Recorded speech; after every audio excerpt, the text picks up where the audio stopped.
Good morning and welcome to Willow's Green Permaculture. My name is Stephen Dixon.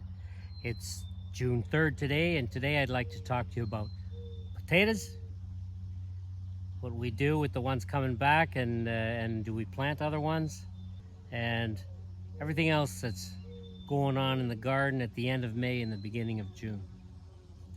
And stay tuned for the very end of the video. The last almost 7 minutes of the video are a full garden walkthrough from the garden on June 27th.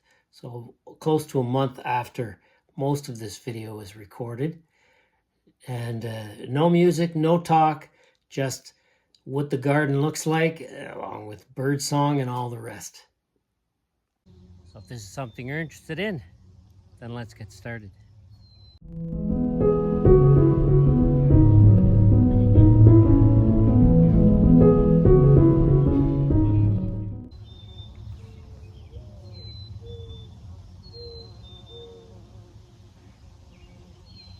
The morning dove takes me all the way back to my childhood.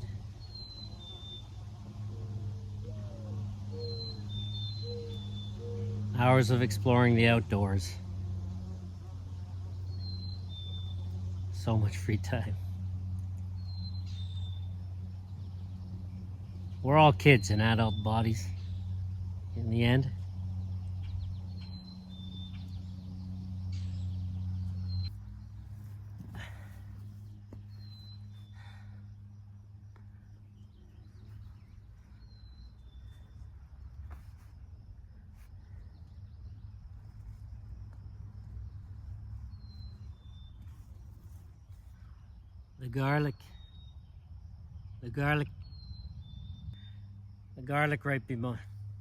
The garlic right behind me here is giving me a really good message. We've basically had one good rain in the last 2 weeks, maybe 3. And prior to that, I think we only had a couple rains also in about 3 weeks. And when this garlic was about half this height, about this high, it was really stressed because since planting it last beginning of November, I didn't water it once. Of course, we got a ton of snow in the winter. We had 4.5 feet of snow covering this whole garden, and I could probably try and find you an image of it. Beautiful. And so the garlic is giving me the message that snow is still all here, deep in the soil. Because, like I said, about 3 weeks ago, I gave this garlic a little bit of a water because every single garlic had at least one leaf that was yellow on the end. And so the garlic was telling me, hey, I'm stressed out, I need some water. I haven't found the water yet, it's a little deeper. I need to get my roots down deeper. And so I gave it a good watering about 3 weeks ago, I think it was. I don't know exactly, but it was just once. And since then, we've only had one good rain. We've had a few spitting sessions, and but the garlic's doing really good. So the message that's given me is there's a lot of water in the soil still here. A lot of water. The garlic has found it, and it's reached all the way down to it, so that's good. So for my seedlings, so long as I can get them to a point where they're established and they've got deep roots, that's when I can leave them alone. I can stop watering. Here's something to look for on the undersides of your potato leaves, as your potatoes are starting to come up in the spring, end of May, beginning of June. Potato bug eggs. I usually just take the whole leaf off and, just crush them. Throw it all back to the garden, and it'll all continue to live in another form. I even thank these little eggs for their energy. They've got lots of, eggs are full of life, full of energy. So that energy, just like the eggs that we eat for breakfast in the morning, if you eat eggs, well, lots of energy going right back to the garden. Here are a bunch more. One from there. It's not hard to see. It shines in the sun. Easy to see, especially in the early evening. It's the early evening right now, so the leaves are all closing up, just like prayer plants. And so it's easy to find. Just pull these leaves off. Doesn't matter. They'll grow more leaves. I mean, I could just crush them on the leaf, but then I'm gonna crush the leaf a little bit, and then it's gonna take the leaf, it's gonna take more energy for the plant to heal that leaf that I've crushed than to just regrow a new one. So, pull these off. There we go. All done. Last year I didn't do this exercise and I regretted it. It's much easier. There's probably even a dozen eggs at least here. A lot easier to do this than to chase after a dozen little insects, flying insects that are eating the potatoes. So, you know what? And crushing this, you know, insect eggs is no different than crushing a leaf or crushing a seed. It's all living stuff and it's all going back to nature. It's all coming back to life in another form. It's May 31st today, and the corn has started to sprout. I started noticing it yesterday. So there are 4 sprouts here. This is what they look like when they just get started to sprout. Just a little grass petal, just a little leaf of grass. And so today I'm going to start planting my beans. The corn, I sowed on May 23rd. It's 8 days later, it's sprouting. I see one sprout here, I see one sprout here. Pretty soon it's all going to be sprouting, especially if we have a warm sunny day. And it's the 31st, so it's 8 days later. And now I'm going to plant the May 31st. It's May 31st, it's 8 days later, and now I'm going to plant the corn. And the squash will come later. I'll plant it at the base of each one of these poles. Just going to move a little bit of the soil so that the soil surrounding the poles. It's okay if there's mulch underneath the soil because the beans' roots will grow into that mulch. And there's soil beneath that mulch. If I disturb a couple of corn seedlings while I move this soil, that's fine too.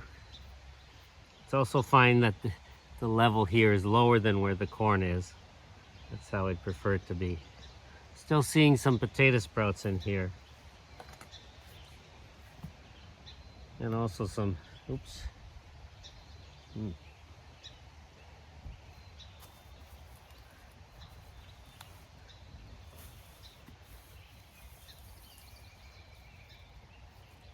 Potato plants.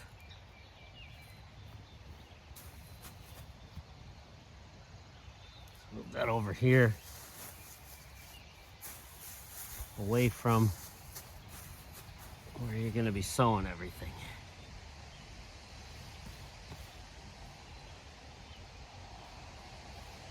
All right.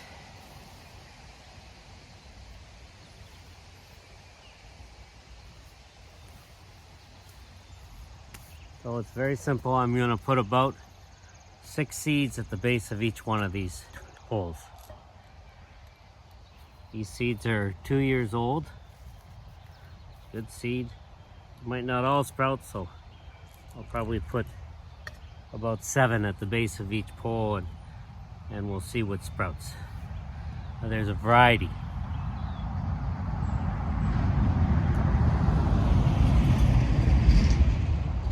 And I'm just going to put them in about knuckle deep as long as they're good and covered.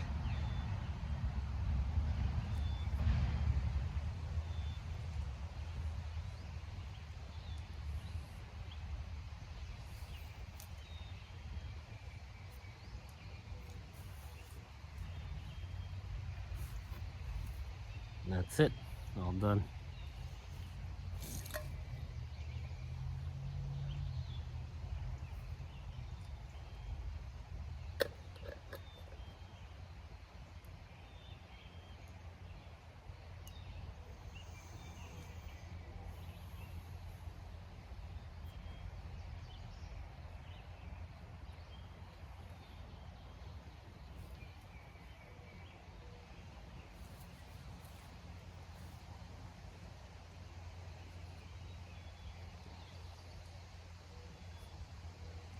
The idea is to get the beans to grow up these poles and not to attach themselves to the corn until the corn is taller. You know, when it's near the top, the corn plant will be closer to the beans, and that's when the beans will attach themselves to them.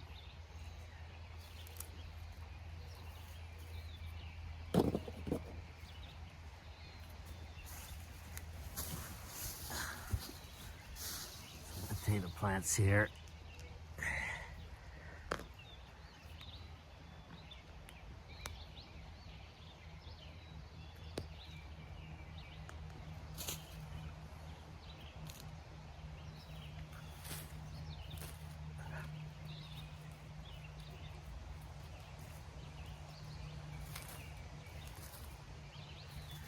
Always finding clay in this compost that I bought.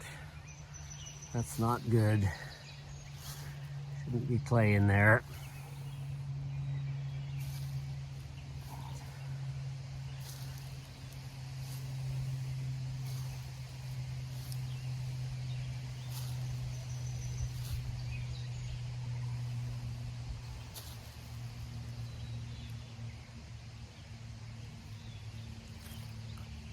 All done. This mound is all done.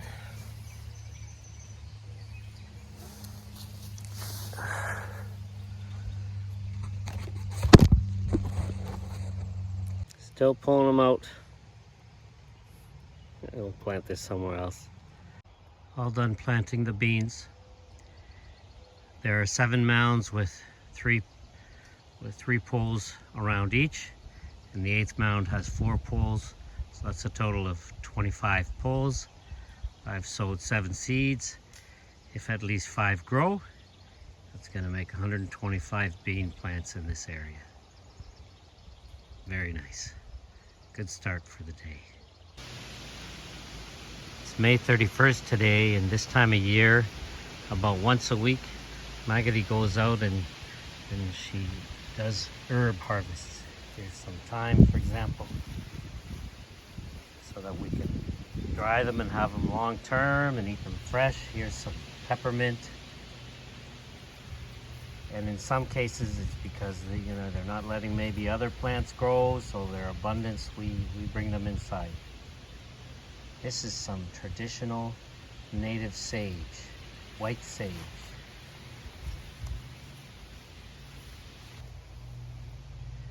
This is some lemon balm. Some Melissa officinalis. Some onions. Are they walking onions? Walking onions. Okay. These are garlic chive greens. Just wonderful. And then this is our favorite, well, no, I love peppermint too, but this is another favorite, apple mint. So good. So good.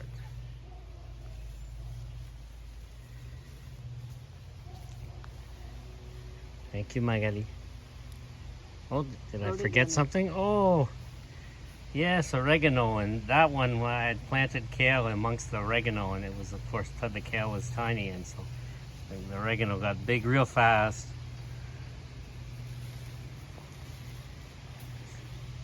Thank you, Magali. Hi.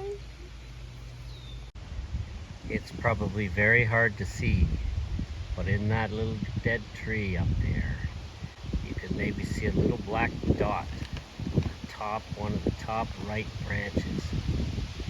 That's a hummingbird, and that hummingbird has been coming to perch on that very branch of that tree. This is now the 2nd year it does it. He or she does it. The hummingbird perches there and looks to see if there are any flowers that he or she can get some nectar from. I call that dead tree the hummingbird's tree. I don't cut it down because birds love dead trees to be able to perch on and scan around to see what's going on safely. There it is. Tiny little guy.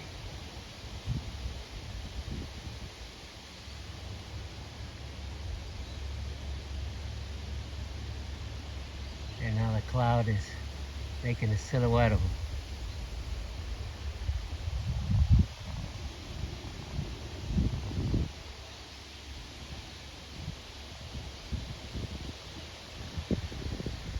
Oh, there he goes.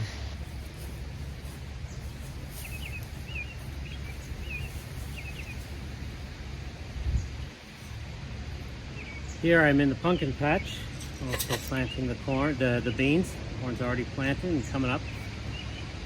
And in the pumpkin patch here, I'm also doing the Three Sisters. Logical place to do it because I've got lots of squash and pumpkin in here.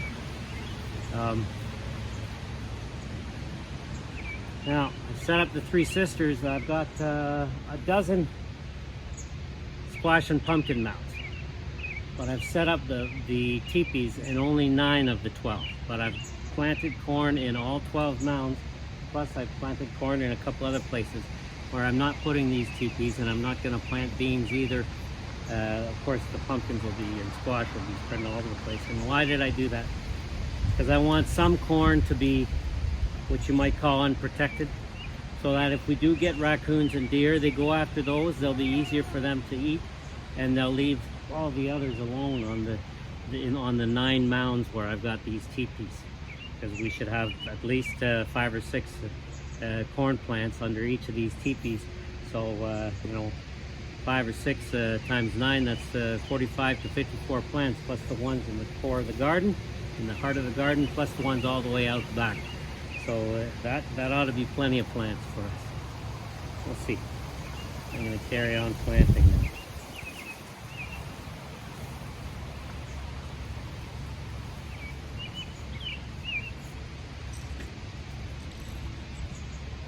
Because these are spaced out a little more here, I am putting 8 seeds, 8 bean seeds per pole base.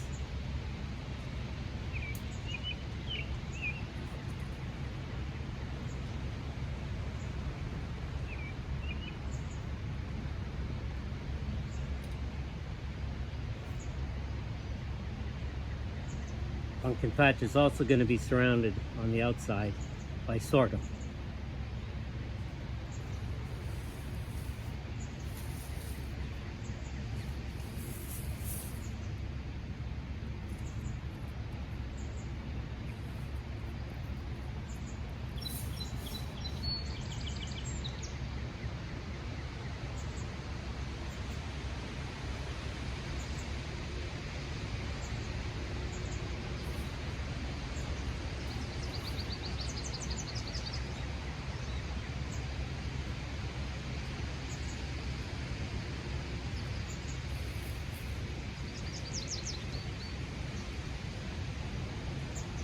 See little sorghum sprouts coming up from seed that fell from last fall. Little tiny sorghum sprout here. When they sprout in the garden, they get dug up by the birds. Prefer to let them grow a good 4 inches tall or so, then transplant. Birds see the sprouts and they just can't resist. Dig them all up.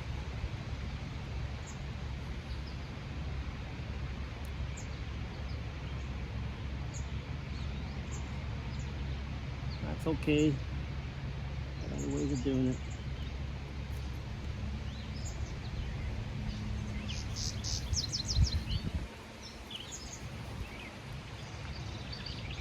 You see, when nature gives you challenges, you don't try and kill the challenge. You rise to the challenge. You adapt. You respect the challenge. You try and do something, that allows that animal, whatever that bird, to have what it needs, and you to have what you need.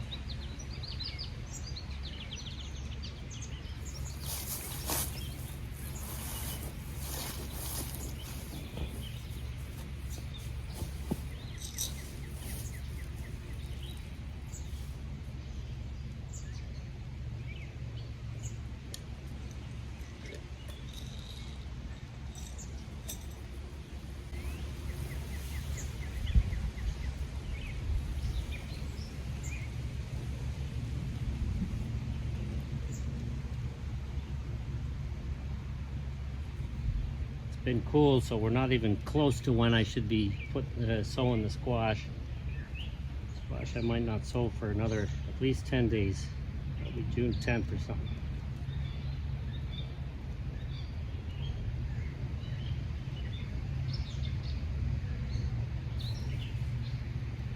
Oh, there's a little corn sprout there.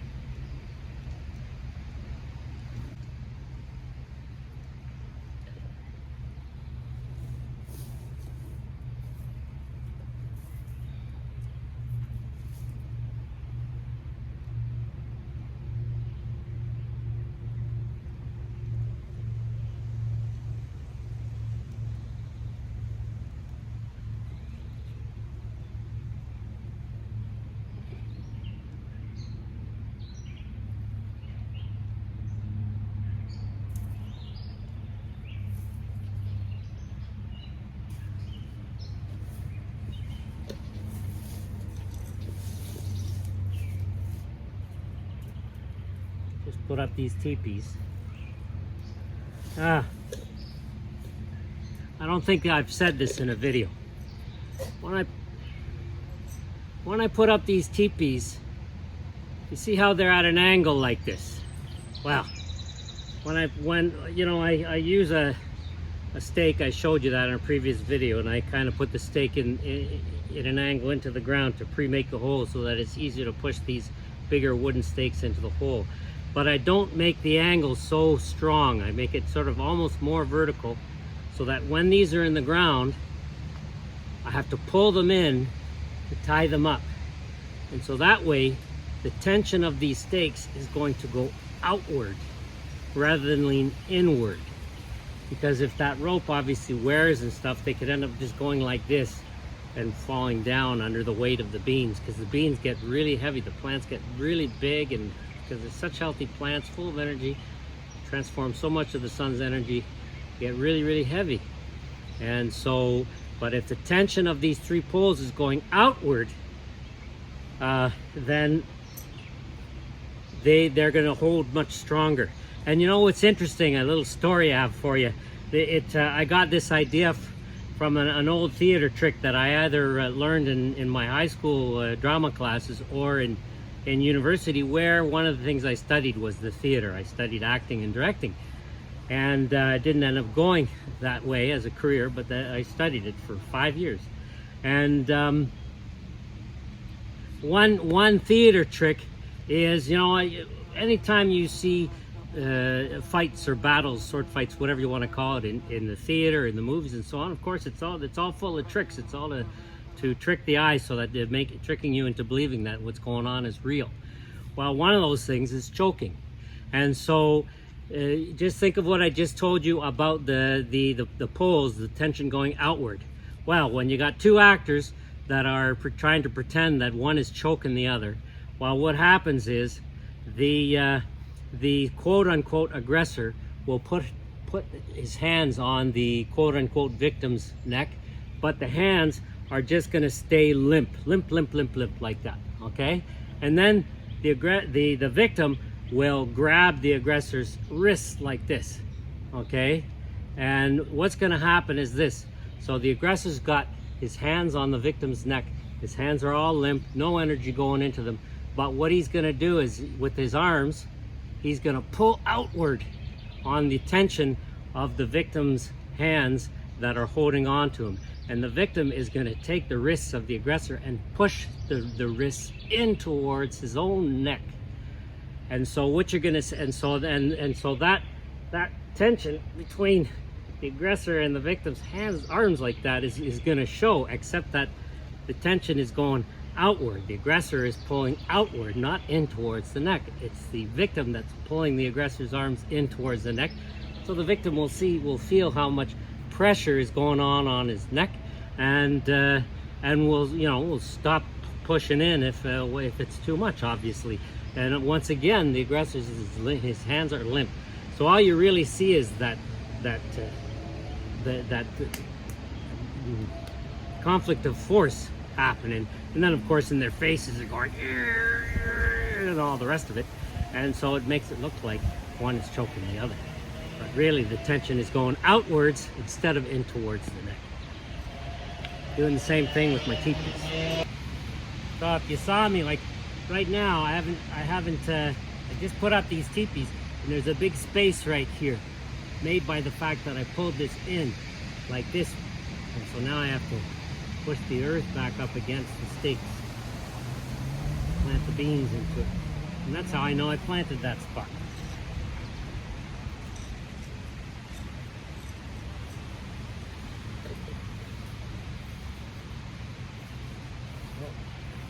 Sowed the corn on May 23rd. I'm sowing the beans on May 31st. And the squash is probably going to be about June 10th. Unless the weather changes.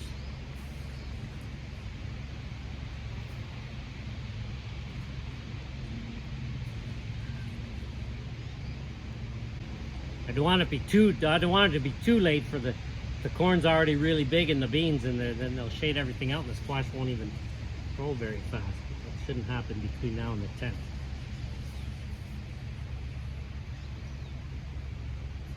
All about timing.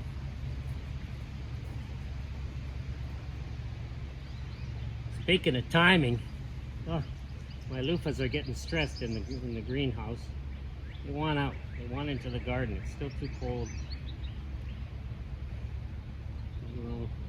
Luckily I planted some later. Still have some inside. Now I'm thinking about those loofahs. And next year I think I'm going to plant them at the same time sow them at the same time as my watermelon, because I always do really well with the watermelon, and they have plenty of time to grow and do all the rest of it. And so I don't see why the loofah should be any different. And so I sow the watermelon beginning of May. I transplant it out, and let's say around the 10th of June. And it's spent just enough time in its little pots, not too much. The loofah's been in its pots for, I don't even know now, maybe 2 months. It's too long. It's too long. Too long to be taking care of little pots. I don't have room for big pots. I want to put them in paper pots or cow pots or whatever. The big ones are ridiculously expensive, so anyway, that's what I'm going to try next. Well, we'll see how they do this year anyway. Got a ton of loofah plants, planted at different times.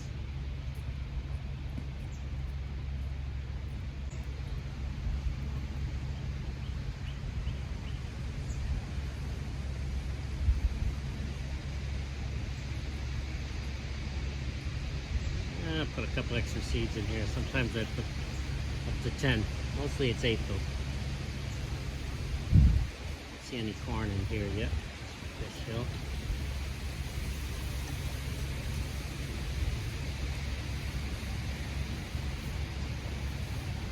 Lots of mustard growing everywhere. I take a few of the plants away because they get gigantic. They're beautiful though, and they're good pollinators. That's some south this way.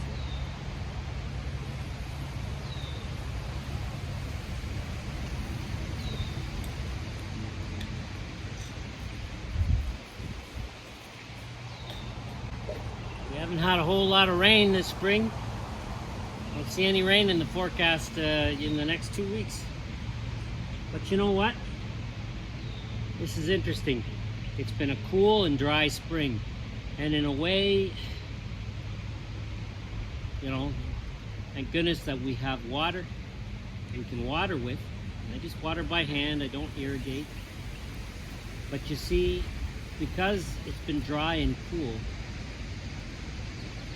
it hasn't been so cool that I can't plant stuff, obviously. I just have to plant things a little later.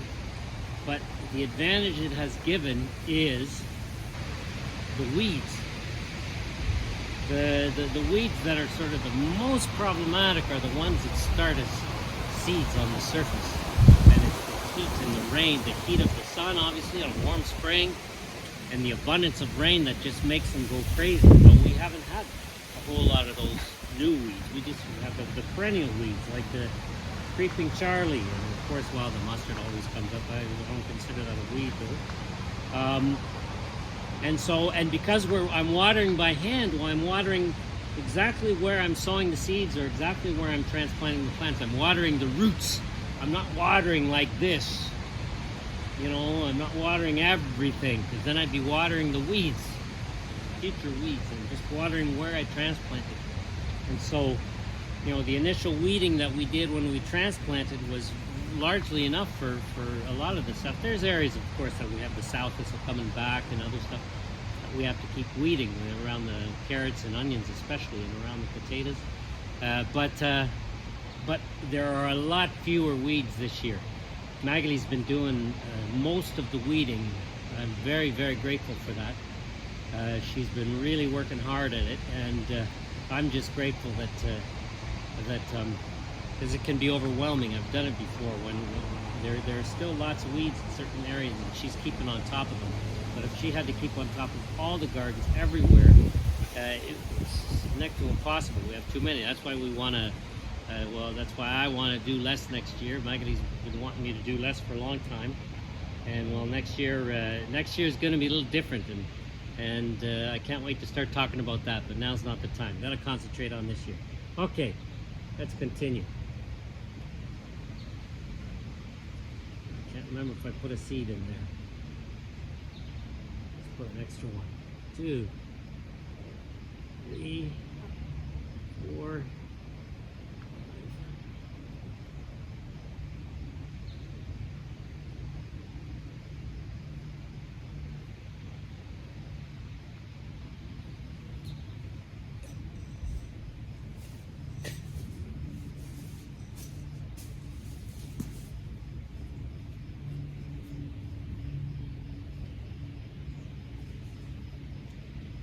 Probably, if you've been watching my videos for a long time, you probably used to see me wearing knee pads.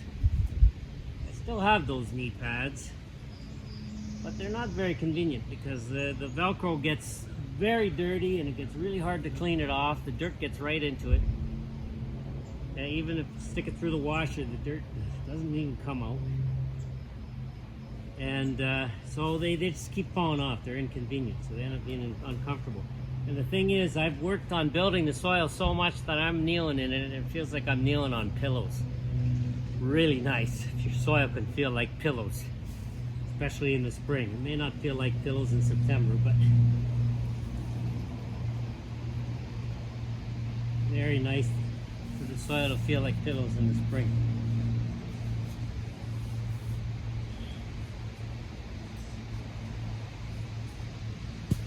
Especially because lately I've been having a lot of pains. Not sure what it is, but we're checking it out. And another reason why we want to do less next year. I'm hoping it's just because I spent too much time in the winter putting up that website for selling our seeds, and obviously all the video editing. That's very sedentary. However, I'm working on changing that whole, editing less, making videos I don't have to edit as much, like the ones you've been seeing lately. Just keep it unedited. Keep it, it's just more real. Leave all those mistakes in there, or whatever word repetition while I'm trying to think of what to say. I just leave it all in there.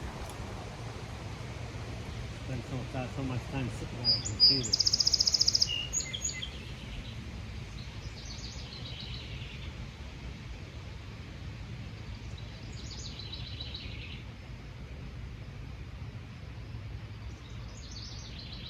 A couple extras here because there's some cavities under there.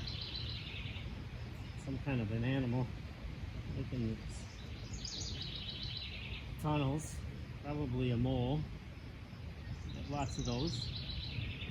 That's fine. They don't eat the plants, they eat the bugs. Sometimes they bother the plant's roots. These are okay though. Rarely has a mole kill the plant.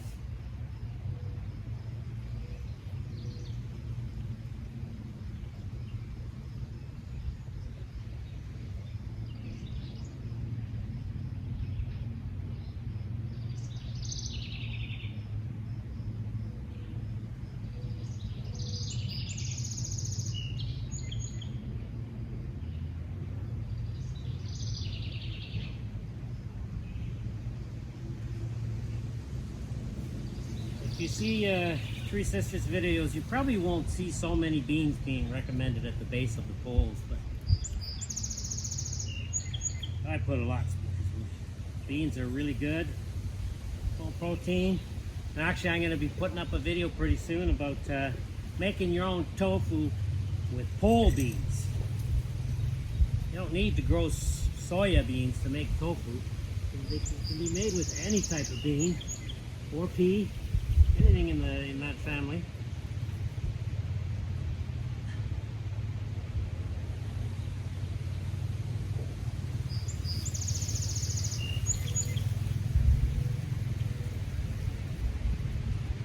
Some stinging nettle here. Doesn't bother me to pick it anymore. Takes the pains away that I've been feeling.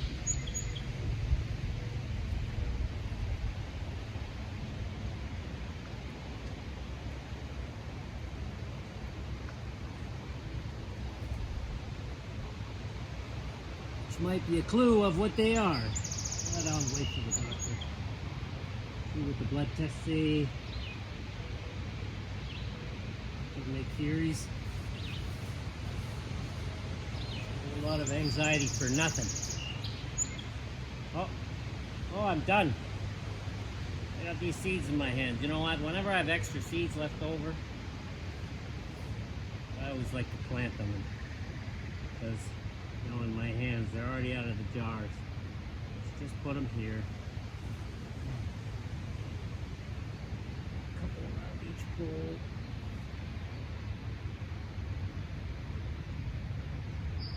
They have this row to go. All done. Planted under all 9 teepees. You just saw me plant under 1, 2, 3, 4, 5, but 4, I think, actually. Remember, these ones are all done.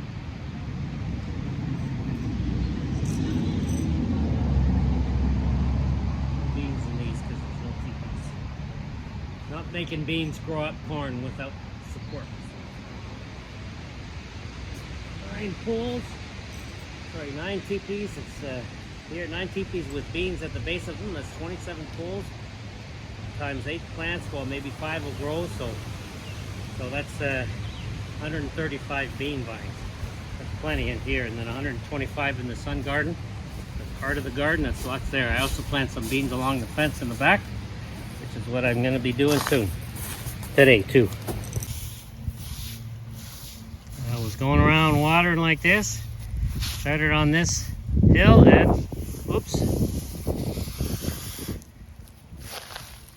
I missed a spot. I didn't plant any beans there. So I was showing you earlier. See how the soil, so these stakes here, I pushed them in a little bit straighter up. You know, not on such an angle. And then pulled them in to be tied up. So you can see the angle of the stake. Well, when I put it in, the angle was a little bit more vertical. And then I tied it up at the top, so I had to pull them in. And pulling them in like that means the tension is coming out. And so it moved the soil in the bottom. And so, and because of that, I know exactly where I planted the beans and exactly where I didn't. So to plant them, I just need to loosen all this soil. Back up again and put the beans in. Let's go get my beans and do this. Keep my wand here so I remember where it is. Here are my seeds. I've got more inside. As you can see, they're all sorts of different kinds and colors and designs because all our beans are open pollinated, so they're always making new kinds. They always have fun every year making themselves different.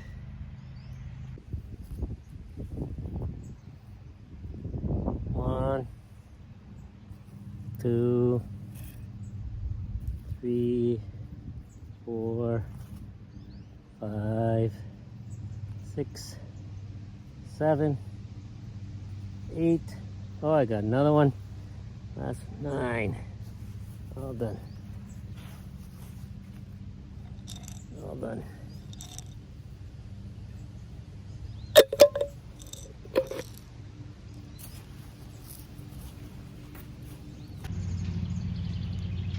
was mentioning that there's some spots where I planted corn and I'm not planting beans. And here's one of them because there's no teepee there. But look at right there. That's a bean that fell down from last year that sprouted. Overwintered here. What I mean by overwintered is it was up in something like this that was standing up above the ground. Because had it been in the ground, it would have got soaked, it would have got waterlogged with all the snow, the thaws and the freezes and all the rest of it. It would have eventually rotted. Beans don't generally survive the winter in the ground here, but if they can be hanging and stay dry all winter, a snowfall is not going to make them wet. Even a rain's not going to make them wet enough normally if they have a chance to dry up, unless you got 2 weeks of rain nonstop. And so you might have sprouts up in the trees or whatever if that happened. Sort of like the agaves down in Mexico that sprout in their dried up flower heads. May 31st and the beans are all done. Along the fence here, raked all those leaves, planted the beans and also some nasturtiums and calendula direct sowed in there. Nasturtiums and calendula grow real fast when they're direct sown, just like the beans. And so they're all going to do well there. And plus the beans and the three sisters in our pumpkin patch and in our sun garden.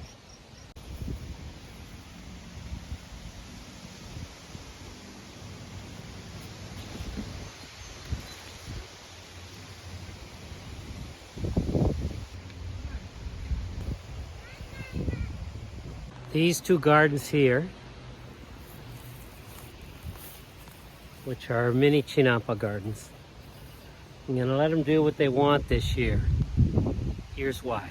For purposes of soil remediation, I've planted a whole bunch of trees here, including a couple tulip trees. Here's one. Here's another one that got cut down by a falling tree. And but there are a whole bunch. There's some white birch here, and more white birch and some poplars and willow that grow on their own. Of course, there's the woodland right here. And I've been planting broccoli and cauliflower and cabbage in here for the last few years, along with potatoes and Swiss chard. And so this year I'm not going to do anything because they're just getting to be more and more shade, and I've got other stuff I want to be able to grow. Like there's a little pawpaw right there you can't even see. But if you look closely, some of the stuff is coming back. Got a little tiny bit of Swiss chard here right beside some wild mint. Some wonderful wild mint. And what else? Of course, we always have ferns everywhere. And over here, I'm particularly happy about, we've got all sorts of potatoes. The garden is full of potatoes. They're just starting to come out now. It's May 29th. They're the purple Peruvian again. Here's one, another one, third right there.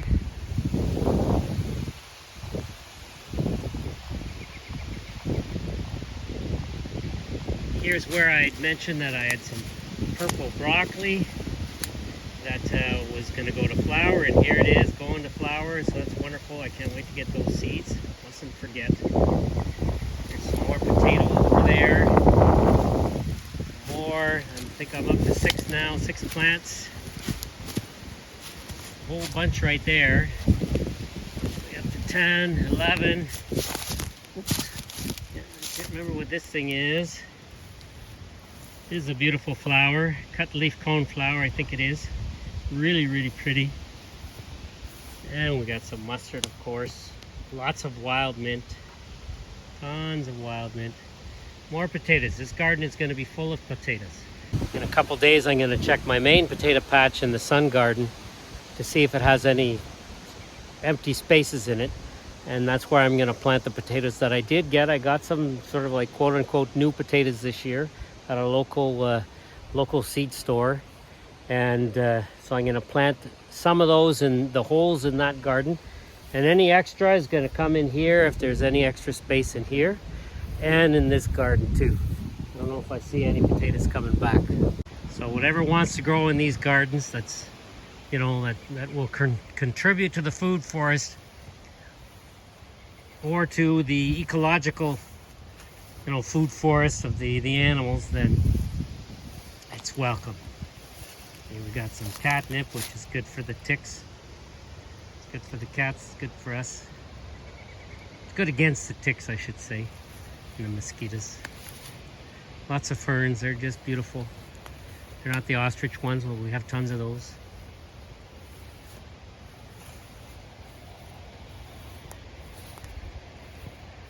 So we'll see what grows in these gardens this year. It's the morning of June 1st today.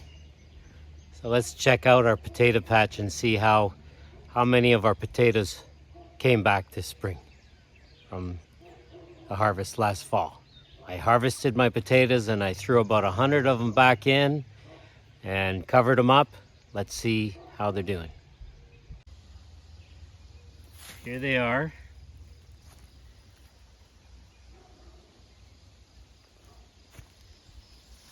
I just counted them. There are at least 100 plants growing. However, in about a quarter of this patch, the plants are still very, very small and just starting to come out. And so, could be because of the variety of tomato, or it could be that maybe those tomatoes got nibbled on during the winter time underneath. It was a really brutal winter this past winter, very, very cold. Although the thick snow layer probably served as a very good protection. But I'm not going to take any chances. Three quarters of the potato patch has got some fairly large plants already today on June 1st. But about a quarter of it, I'm going to add a whole bunch of potatoes in. I bought some. I'm going to have extras. I've got other gardens where I could put them where I'd like them to perennialize. This isn't our potato patch, but it's another area where I've planted potatoes in the past and they've come back. And so this area I am now going to simply give over to the potatoes permanently, definitely. So this is an area where I'm going to add some more potatoes to fill in any holes.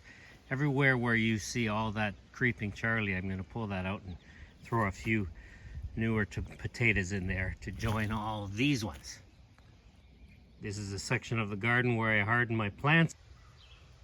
And it's another section where the potatoes come back every year. So when I remove all of these flats, I'm going to be putting a bunch of potatoes in here in any of the holes. I hope you liked the video. Hope you learned something from it and you found it useful. If you liked it, then please give it the thumbs up and share it with a friend. And don't forget to leave a comment or a question. I answer all your questions and respond to all your comments. Much as I can anyway.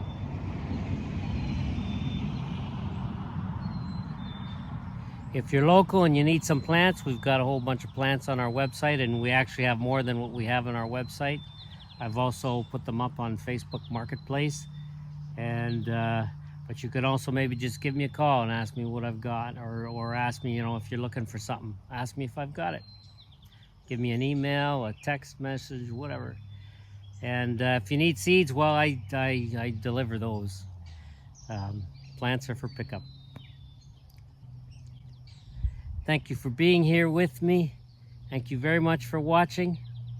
Have a wonderful week, and we will see you next time.